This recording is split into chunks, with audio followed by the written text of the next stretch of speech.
So good morning, good afternoon, or good evening, folks, depending on where in the world you find yourselves. And welcome to Trudeau Talks. My name is Preston, and I'm here with Pooran Desai. Pooran will get into a little bit more of his story in a moment, but Pooran studied at Oxford and Cambridge before co-founding the award-winning environmental organisation Bioregional Development Group in 1994 in the United Kingdom. Where he initiated the BedZED eco-village in London, which to this day is still a bit of a hallmark. It's kind of raised its head quite frequently throughout my career as a real shining light of sustainable community development. With Bioregional, he supported over $30 billion of sustainable built environment projects, and in 2018 started OnePlanet.com, which we will hear a little bit more about shortly. So first of all, thank you for taking the time to catch up with us today, Pooran. Yeah, thank you very much, Ben. It's good to be with you. Yeah, it's a pleasure. And yeah, like I said, your name has kind of cropped up throughout my career, and BedZED has really been highlighted pretty consistently as an example of sustainable community development that has certainly been a point of aspiration throughout my career. Before we start to dive in a little bit more to that stuff, I'd love to hear a little bit more, just to give a bit of context of your story and your background and what sort of led you where you are today. Yeah, that's interesting, Ben. I've been working in sustainability for 30 years now, so a long time. I studied medical sciences and neuroscience, first of all. And in fact, I did do a year and a half at medical school. But I didn't complete my medical studies. I was always interested in environmental issues, but I also really started to realize that so many health problems were really lifestyle problems, environmental problems. And so, I got very much interested in sustainability. So co-founded Bioregional in 1994, not long after university. And I started a number of enterprises in sustainable forestry, farming, recycling, so taking very much a business-like or business-led approach to it, getting people employed in doing the right thing. We were growing as an organization, and co-founder of Bioregional, Sue Riddleston, said, well, why don't we build some green offices? So I went to our local government and said, can we lease some land to build some green offices? And they said, well, no, not really, but we're selling land for residential development. Why don't you build an eco-village? So we put together the BedZED project, and that's how I got involved in building sustainable communities. From there went on to create the OnePlanet Living Framework, which we've used around the world with cities, real estate developers, manufacturing companies, retailers. And then looking at a way to scale that using digital technology. So that's been my our real goal is to find ways of scaling the One Planet concept. So how can we lead happy, healthy lives within the resources we can renewably harvest from our One Planet? Yeah, interesting. I think one of the things that really resonates with me about your approach and your background, interestingly, being in from your undergraduate times, not in the built environment, but more in that human health kind of perspective. I think it's with regard to regenerative design and development, interesting that our ability to support regeneration in environments and projects we're working in is directly tied to our ability to develop ourselves. Those two things are very Yes, and I studied neuroscience and was researching in the very early days of neural networks. So it was it got me into thinking about how are decisions made in complex dynamic systems. So I guess that was my introduction to systems thinking, and I've carried that through all the way, through sustainability. And I hope we'll be able to share today how that systems approach is really very different from the way most people are addressing sustainability today. And in fact, I think it's even more important as we look to creating a regenerative future. Yeah, absolutely. We can't really design for something if we don't understand how it sort of patterns and moves as a whole, if we're only dealing with small fragments and chunks of it. I understand you also have started fairly recently to run a podcast. Is that right? Charlie and Pooran Talk Sustainability? Yeah, that's right. Actually, our head of marketing said, Pooran, you better start doing some podcasts. So I said, oh, God, I just can't face it. So I thought, well, maybe I can get a recent graduate, who's interested in sustainability and wants to learn more. Perhaps I can ask her just to raise some questions every week, something topical, something abstract, something practical. And so we just spend half an hour every Sunday morning just talking through different things as they come up, and I've really been enjoying that, and we're finding more and more people are listening to that now, and it's been great. It's also it also keeps me up to date with all the things which are going on in the world. So she brings my attention. So it's great. Yeah, hearing from the kind of recent graduates and those studying at the minute in New Zealand, there's a movement called Generation Zero that's been pretty critical to the push for the Zero Carbon Act here.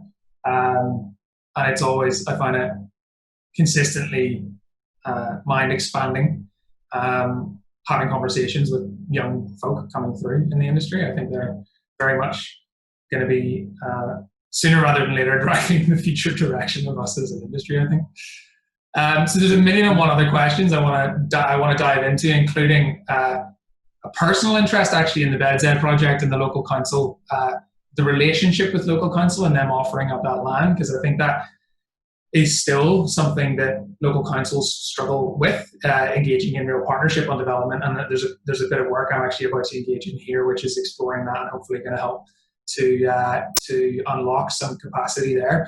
But I think your viewpoint on sustainability, you talked a little bit about your exposure to systems thinking through your original studies. So I'm curious to hear what, in your view, is the challenge of sustainability today, and why do you think regenerative approaches might be somewhat useful or might have a role to play?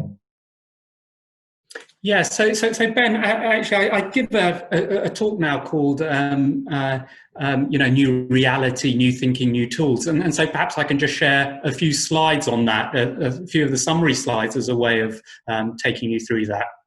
Yeah, sounds perfect. Sure, right. And I just realised, Ben, there was one more slide I needed to add to my presentation. That's all right. Nobody's looking. You can add it now quickly. Yeah. If this is the only hiccup we have, I think we're doing pretty well. Yeah, I was just thinking, oh my God, yeah, I was meaning to add that slide because it's quite an important one. I'm producing a summary of it, but let me just make sure I put it in. Yeah, of course.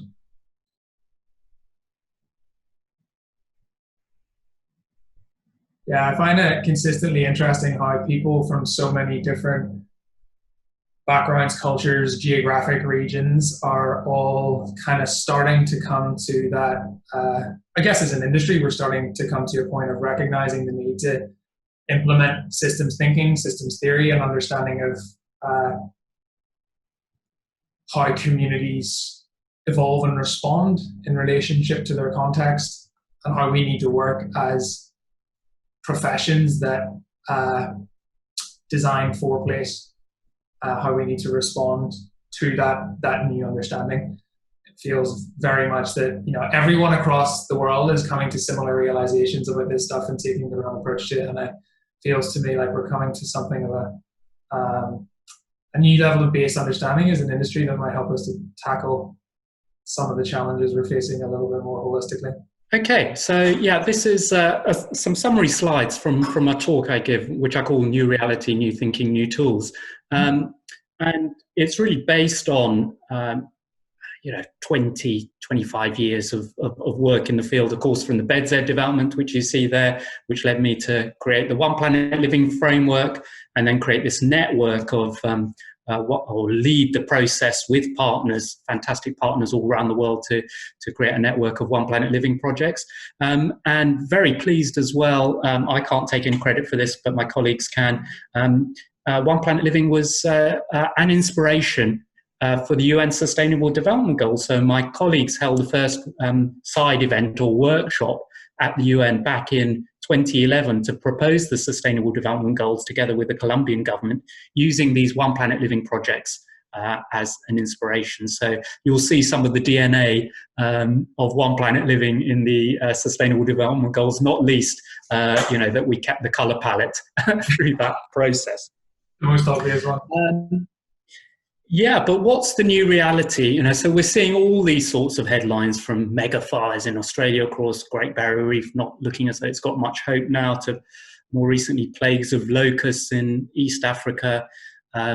Even how diseases are more likely to spread as climate changes. We are facing the new reality, as I'm sure you're as the listeners today or viewers today will realise. But let's not forget. So I don't hesitate from telling people when I give a talk now that top scientists are now saying, unless we change course drastically within the lifetime of people alive today, the planet might only support somewhere between 500 million to maybe 2 billion people. So converging on around 1 billion as the number of humans that will be left on the planet by the end of this century, so within the lifetime of people alive today. So we shouldn't shy away from telling people that this is the message. But of course, we have to give them hope at the same time. So don't shy away from telling people that's what that's what the top scientists are saying. And of course, last year, we had a lot of the Extinction Rebellion movement really calling, and one of the main things they were calling out for was this system change, not climate change.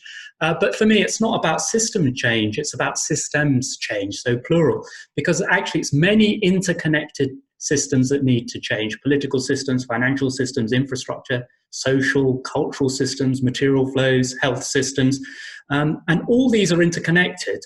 So it's not just about changing capitalism, say. It's not just about changing, political parties.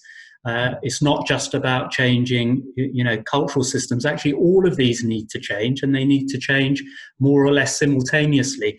Or we have to see a breakdown in our current system so that a new set of interconnected systems can emerge, which are more regenerative. So for me, it's not system change, it's systems change. And always good to bring Albert in here to provide a quote, which is a very famous one: "We cannot solve problems with the same thinking that we used to create them." And I would say, it's reductionist thinking which has created the problems that we have. And most people are trained, and most scientists are trained in reductionist paradigms. And so I see, for example, when people talk about a science-led approach to sustainability or to regeneration, I really fear that will be, they're thinking in silos. They're thinking in a very reductionist way, and that we have to be thinking in terms of systems science. So what's the new thinking that and the new paradigm that we need? So for me, it's all about think connected. So think about the connections between what we build. How dependent does that make us on cars? If those cars are internal combustion engine cars, they're going to be creating pollutants which affect our health, which contribute to climate change, which support the oil industry, which also create single-use plastics, which end up in the ocean, which, if we eat those fish, filling the fish up with plastics. If we eat those fish, we're filling ourselves up with microplastics, and it's also killing penguins. So all these interrelations exist, but we don't have the tools or the mechanisms really for people to see those connections, manage those connections, measure those connections, and make better decisions. And so many of these connections are now what we might call degenerative connections. They're destroying communities, they're destroying biodiversity, they're destroying the atmosphere, the biosphere. So can we, not only do we have to recognize these connections, we also have to turn these connections into regenerative connections. And here's one of my great heroes, Donella Meadows, with a great book on a primer, I think, in systems thinking. And very interestingly, she comes up with a hierarchy, if you like, from the most effective to the least effective way of changing systems. So number one, I won't go through all 9, but number one is to change your mindset or your thinking. And the least effective is standards, is to try and change systems through standards. And, what are we doing with sustainability, and what's the main approach to sustainability, and how most of our students today being trained from a sustainability perspective in how to develop and deploy sustainability standards, which is really leading to death by paperwork, and it's increasing silo thinking.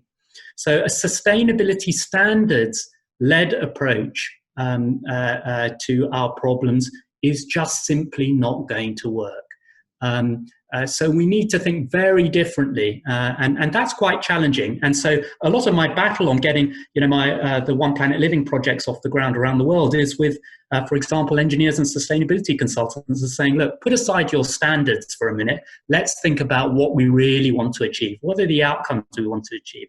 How are they connected? How can we look at this from a more holistic, systems-based perspective? So yeah, we need a very different way of working into the future. I decided about 3-4 years ago to take on this this approach from Buckminster Fuller, of course, another great designer and thinker, and because I was trying to explain to people, how to think in systems, and it was so difficult because we're basically brainwashed into reductionist thinking. Our education is basically one of analysis, of reductionism, of determinism, and so very few people are able to break out of that. And so I love this quote from Buckminster Fuller: if you want to teach people a new way of thinking, don't bother trying to teach them. Instead, give them a tool, the use of which will lead to new ways of thinking. And that's really what we've tried to do with our digital platform.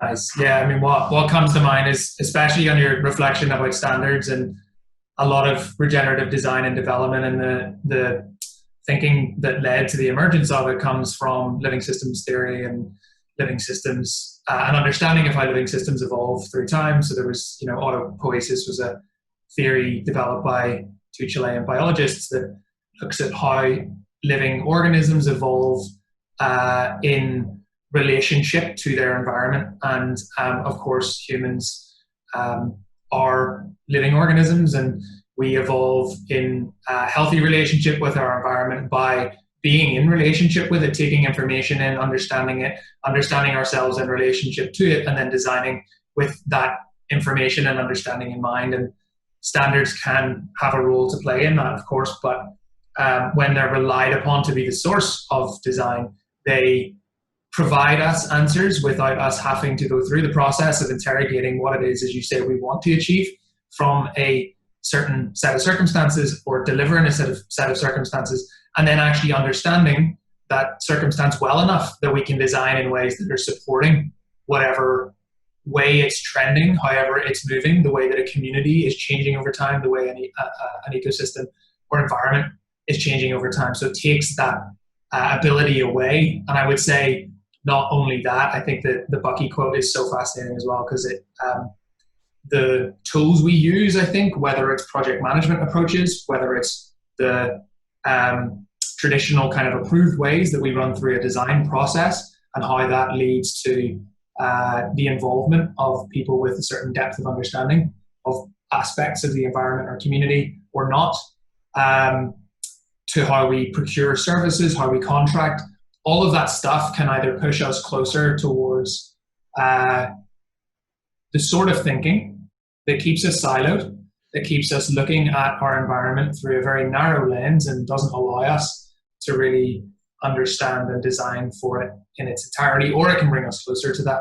So as part of the rest of the day for those watching, We will be, introducing a whole variety of tools as Pooran is about to do, that you can use right now. And it is really, for me, it's an act of courage and a necessary act of courage, given that statistic you shared about the expectation of numbers of people that the planet will be able to sustain if we don't change course. And I think it's an act of courage that we all need to take responsibility for on every project, to interrogate if the tools we're using are the right ones, and to reach maybe for a different shelf if we think they're not, because there are other tools out there that are more suitable in instances. Yeah, I mean, what I would say with all of that is actually sustainability is a lot simpler, or even regeneration is a lot simpler than people think. When we designed OnePlanet Living, we had 10 very simple principles, from health and happiness to zero carbon energy. Just anyone can understand. In fact, it's become a core part of the curriculum in some schools in California now. So within 15 minutes, we can even engage high school students in starting to plan for their future using those 10 principles. And amazingly, and I would say there's a lot of with professions generally, and if we can think of sustainability consultants as a profession now, there's a lot vested in mystifying stuff, so that so that you can create an industry from it. Now, I'm not saying most people go into it for that reason, but actually, creating a regenerative future, we can use really simple principles to do that, and we don't need these complex standards, these complex calculations in order to do that. It's actually a lot simpler than that. So I would say, in terms of in complexity theory, systems theory, actually we should look at regenerative outcomes or sustainability outcomes as being an emergent property, an emergent characteristic of a system where the individual components in that are acting in, following relatively simple sort of principles, if you like. And so we're not trying to manage the whole system. We're allowing sustainability or regeneration to emerge from people following very simple rules, actually, just as, relatively simply, each neuron in the brain follows simple rules, but the emergent properties from that are very complex. So that, coming back to my neuroscience background, there is how we have designed this system, and now how we have designed a tool to enable people to start being able to apply that systems thinking without necessarily having to understand all the theory behind it. Which, as I say, is particularly difficult when we've been brainwashed into reductionism. Yeah, absolutely. As you say, it's kind of, in many ways, it's more about getting out of the way and kind of letting regeneration happen rather than trying to force something. Cool. That's, incredibly interesting. So I guess then it probably makes sense to dive into the tool you've been developing as part of OnePlanetLiving.com. You've been developing a tool which is, I guess, I'm very excited about personally, because having spent a lot of time in this industry and worked with a variety of tools, including One Planet Living, which I was introduced to by Pete Steele at Hippie Hype, very excited by the functionality and the opportunities that the online tool presents to think differently about the way that we engage in this work on projects. So maybe it makes sense to. Yeah, so what I'll do, Ben, is I'll just give people a really simple sort of taster of it. It's oneplanet.com. Is the URL for it. But so people can go on. They can create start creating a free login. We are creating more tools and solutions all the time.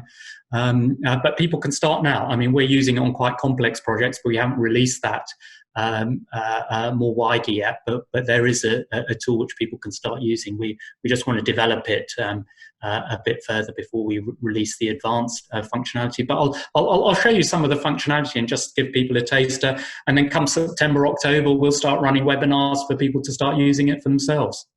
Yeah, that sounds great. Perfect. Yeah, so Ben, this is this is the tool we've developed again at oneplanet.com. But it's it's on a very simple methodology. First of all, starting with mind mapping, so we can start creating outcomes. Very simply, you can just add them here. We use a very simple process of outcomes, what you want to achieve, actions, what you're going to do to achieve those outcomes, and indicators you can track. And you can simply add these outcomes, start seeing the interrelationships, for example, in this case, between materials and waste. How does that link across to sustainable transport, to water? So you can start, and we find this very useful when we're running workshops, for example, to get people to start thinking about the interconnections between different aspects of sustainability. So we're able to create these very simple mind maps and display them actually in different views, whether it's an Excel type spreadsheet view, or in fact, you can it automatically generates a document for you as well. I want to show you also how we've created what we call these lenses. So we can see the same plan. In this case, we're seeing it through the lens of the 10 One Planet Living principles. But at a click of a button, we can also see the plan through the lens of the SDGs. So here is that very same plan that we had, now seen through how it's contributing to the Sustainable Development Goals. And in fact, on this project, they had their own bespoke sustainability set of principles that they wanted to use. So we've got that lens as well. And over time, we want to add more and more lenses to this. So you could see your plan through the lens of, the Living Building Challenge criteria, or the PETALS, or LEED criteria, or any other bespoke framework. So the idea, we have underpinned this platform with the latest in network database, or so-called graph technologies. So we're able to rearrange data at the click of a button, so people can see those data in the way that suits them best. And just in terms of generating documents as well, again, at a click of a button, because reporting has become so important, and different audiences for those working on projects will know, we might have investors who use a particular framework like GRESB, or we might have a local authority using the One Planet Living principles, or we might have regional government using the Sustainable Development Goals. And so reporting can take up a lot of time, and it's absolutely mind-numbingly dull. So what we've done with this is, it can automatically report, again, at the click of a button. It reorganizes the data to report to any sustainability framework that you want. We're also adding more functionality of people not just being able to track indicators qualitatively, but also to be able to add stories, images and stories, so that people can follow projects and through a more engaging way than rather than just numbers. So this is an example of where we're working, for example, with Durban City in South Africa, and just looking at how we can actually work across departments in the city and with stakeholders in what we call ecosystems. So this is we have these dashboards now we've created, My Ecosystem Today. So this is actually a city ecosystem with Durban, in the city of Durban in South Africa. So what we do is we create what we call ecosystem plans, such as this plan here, which is a summary of what people in the city and the municipality want to achieve. So we can see, for example, they want to reduce crime in Durban. They want to be the most caring and livable city. That's connected, of course, to safer, better transport. How can they incentivize green technology use? How does that link across to their target to be zero carbon by 2050? So we've created this mind map which we can engage with citizens and stakeholders with to say, look, this is what we as a city ecosystem want to achieve. And so it's one mind map, and it's probably the only place in Durban where you can very simply grasp what the whole city wants to achieve. And what we can do is connect different stakeholders to that plan. So, for example, here, we've just started connecting various city stakeholders to this ecosystem plan. So here we've got a stakeholder called Use It NPO, so not-for-profit organisation. Here we have Ushaka Marine World, which is the SeaWorld of Durban, is connected. Here we have a very large logistics company connected. And so they have now connected to the ecosystem plan, and they have adopted what we call the shared outcomes from that ecosystem. So here, so they all have their own individual plans, but they have adopted one or more of these shared outcomes, which are from the city ecosystem plan. So we can see here, for example, with waste and materials, for example, say effective waste management, that there are 24, in this case, 24 different actions in our trial, which people have connected to this. So, for example, so here's the outcome at the citywide level, and we can see someone here has added feeding a compost heap. So who's that? So that's the local bed and breakfast, which as part of their plan is now adding a compost or feeding a compost heap as their contribution to the ecosystem outcome of effective waste management. I love it. We can look at another one. Let's have a look. Reducing lunchbox waste. Oh, so that's the local high school is now reducing lunchbox waste. And we can look at another one here. Let's just take one more here. Just take one more here, for example. That's the high school as well. Let's see if we can find someone else. So here's an indicator. So the indicator from the bed and breakfast is number of bags collected for recycling. So here the whole ecosystem of Durban can start learning from each other how they're all contributing to shared outcomes. And what we're finding with this sort of technology is that people are starting to say things like, oh, I see, I thrive when my ecosystem thrives.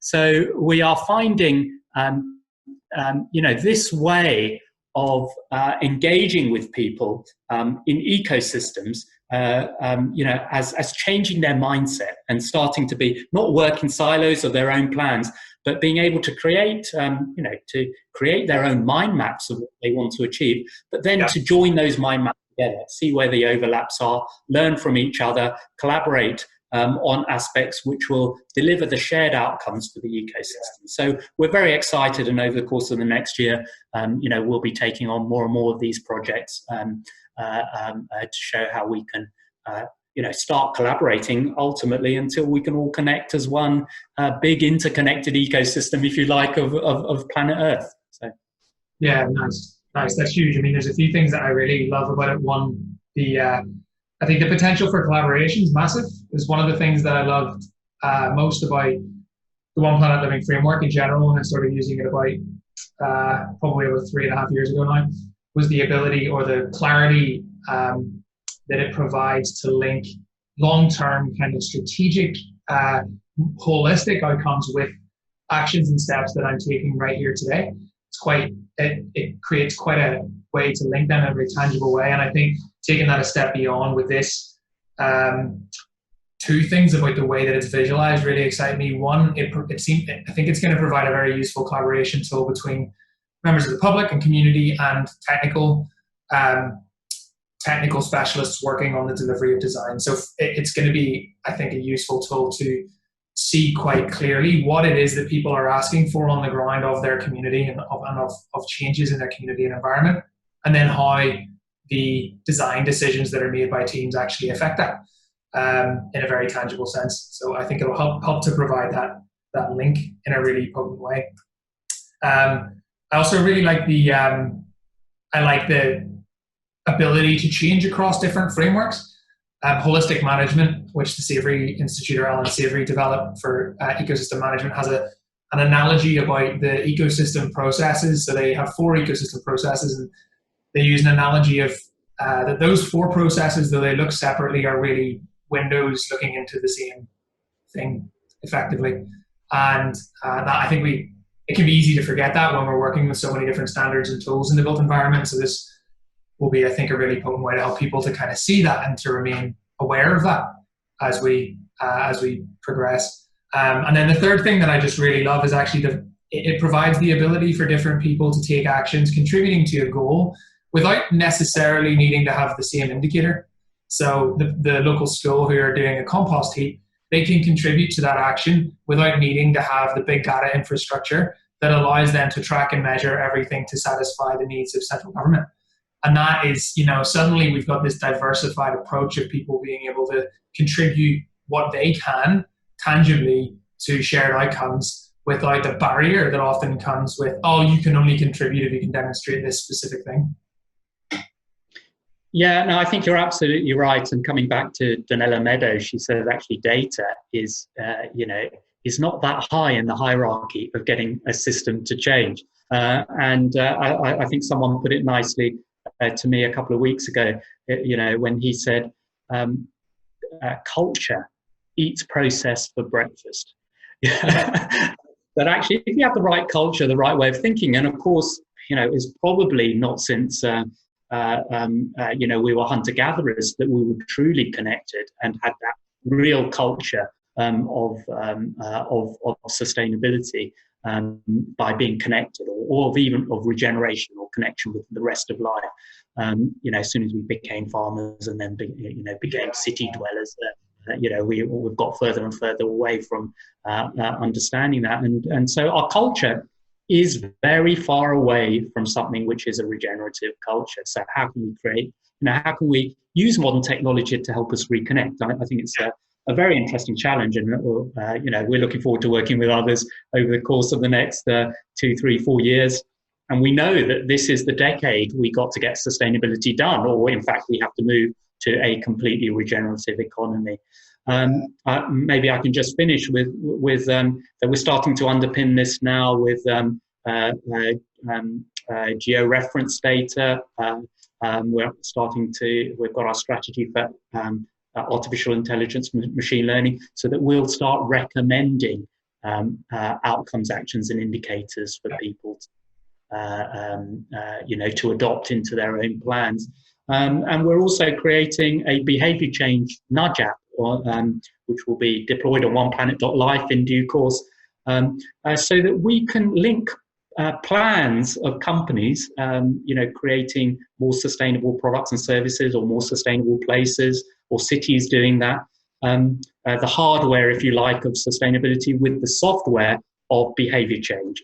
So we're hoping it will contribute as an engine for a regenerative economy, creating the supply of more sustainable products, places, services, with the demand of changing people's behavior. So the hardware and the software as well, if you like, of sustainability or regeneration. Yeah, cool. Sounds exciting. I can't wait to hear more about that. And just lastly, I guess, is there any particular way that people can get involved at this stage, or can check out, find out more? Yeah, I think they can go to oneplanet.com, create a free account. We're changing a lot of our website. We're getting a lot more tools and processes coming in place from September, October. We'll start running webinars. So be a little patient with us on that front. There's we're working hard developing and deploying what we have in the pipeline at the moment. But come September, October, we'll start really reaching out and enabling people to engage, learn, collaborate in hopefully completely new ways. So it's a journey we see as a 10-year journey for us in the decade, when we have to completely change the future and the trajectory we're on. So we're excited by it. We want to be the generation that regenerates planet Earth. Nice, a very worthy cause for sure, and one that I think we're all contributing to, and everyone that's tuning in and listening to this today can get behind. So thank you so much, Pooran, for taking the time to join us today and to share. And thank you, everyone, for tuning in and listening. Having worked personally with many rating tools over the years in the built environment, I'm very excited for a tool on a really practical way to help us to see and design in a more connected way, and to bridge the gap between technical specialists and community and the different aspirations of each in a really visible way. I think there's really huge potential for this to influence things, to help transform the outcomes we're delivering in the built environment. So exciting times. So if you'd like to know more about the tool, as Pooran says, you can go onto OnePlanet.com, start a free account, have a play around with the tool. More functionalities being added all the time. Webinars will be up in September, October time, so keep an eye out for that. And feel free to reach out to me or anyone at the Chulo team to get an update or to find out more. Next up, we have a sponsorship video, so please stay tuned for that, and we will see you for our next talk shortly. Thanks, folks. Thanks, Brian. Thank you very much, Ben.